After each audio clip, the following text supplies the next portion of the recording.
It's time for this episode of Weekly Digest, a look at what our ministers have been up to across the country. Prime Minister Brigadier Retired Mark Phillips attended the launch of the 14th Caribbean Conference on Comprehensive Disaster Management in Georgetown. The event marked Guyana's preparations to host the regional conference in December 2026. This December, from the 7th to the 12th, Georgetown will host that gathering under the theme CDM, Road to Resilience, Checkpoint 2026, Resilient Sectors, Sustainable Communities, Safer States. This idea of a checkpoint is deliberate. It asks the region to pause and take honest measure of where we stand with regard to the readiness of our institutions. Speaking at the commissioning of a new wing at York Harbor Primary School on Tuesday, Minister of Education Sonia Parag noted that in some Caribbean countries, school feeding programs are limited to a small number of schools as Guyana continues to expand to reach students. Progress cannot be measured as progress unless you are keeping up with what the current state of affairs is and how you can be able to alter the current state of affairs for the benefit of every individual, whether you're a child or whether you're a teacher or whether you're a parent in this community. Because what this represents, and it was accurately stated, what this represents is an opportunity that is presented to these children.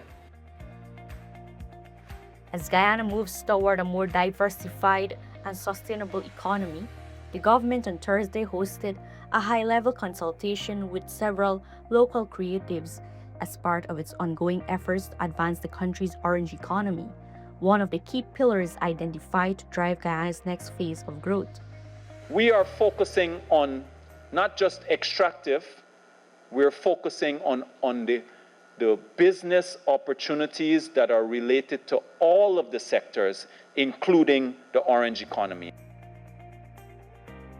Minister of Housing Colin Crowell announced that $1 billion has been awarded for major road upgrades in the LBI Young Professional Housing Scheme, including asphaltic and concrete roads. Minister of Human Services and Social Protection, Dr. Vindhya Prasad, highlighted that the IDB supported projects strengthening Guyana's social protection system by providing cash assistance to tens of thousands of pensioners, persons with disabilities, and vulnerable households while expanding support programs beyond initial targets. As we mark this milestone, as we celebrate this milestone, I want to acknowledge the tireless efforts of those who would have been behind what we would have managed to achieve. Partnership requires consistency. Partnership requires discussion and engagement to ensure the impact is felt in the manner in which it was intended.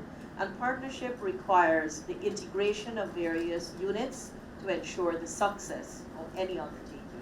And I want to congratulate first the PU unit for leading on this project, ensuring that we were able to achieve and to exceed. Minister of Public Service, Government Efficiency and Implementation, Zulfikar Ali, attended the opening of a new government service center in Port Morant Region 6, bringing government services and digital solutions closer to residents. Senior Minister in the Office of the President with responsibility for finance, Dr. Ashni Singh, attended the Georgetown Chamber of Commerce and Industry Breakfast Seminar, where he highlighted Guyana's expanding business opportunities. Guyana is on the verge of receiving World Health Organization certification for eliminating mother-to-child transmission of HIV and syphilis following successful assessments and validation missions. Minister of Health Dr. Frank Anthony attended a feedback meeting where evaluators presented their findings. Minister of Public Works Bishop Juan Ejil joined First Lady Arya Ali in officially opening the Diamond Grove Recreational Park, developed through a collaborative effort between the government and its partners. Minister of Labour and Manpower Planning, Honorable Keoma Griffith, emphasized that building a strong health and safety culture requires a shared commitment to protecting workers and ensuring safe, healthy workplaces. Minister of Public Utilities and Aviation, Honorable Deodat Indar, delivered a keynote address at the 31st Caribbean Port State Control Conference, highlighting Guyana's growing maritime sector and the importance of strong inspection standards and regional collaboration. Minister of Natural Resources Vikram Bharat highlighted Guyana's enhanced offshore emergency response capacity with the installation of an in-country cap-in stack at the Breeding Hope shore base. If there is an unlikely event of a well blowout offshore during exploration activities, then this equipment is deployed to contain whatever spill is being occurred offshore. So we are more than happy as a small developing country, new oil producing country, that we are one of the few countries in the world that actually have one of this equipment in country. Minister of Marine Affairs, Honorable Sir Brunk Shidik, met with residents of Falmouth Region 10 to discuss community concerns, ideas, and development priorities.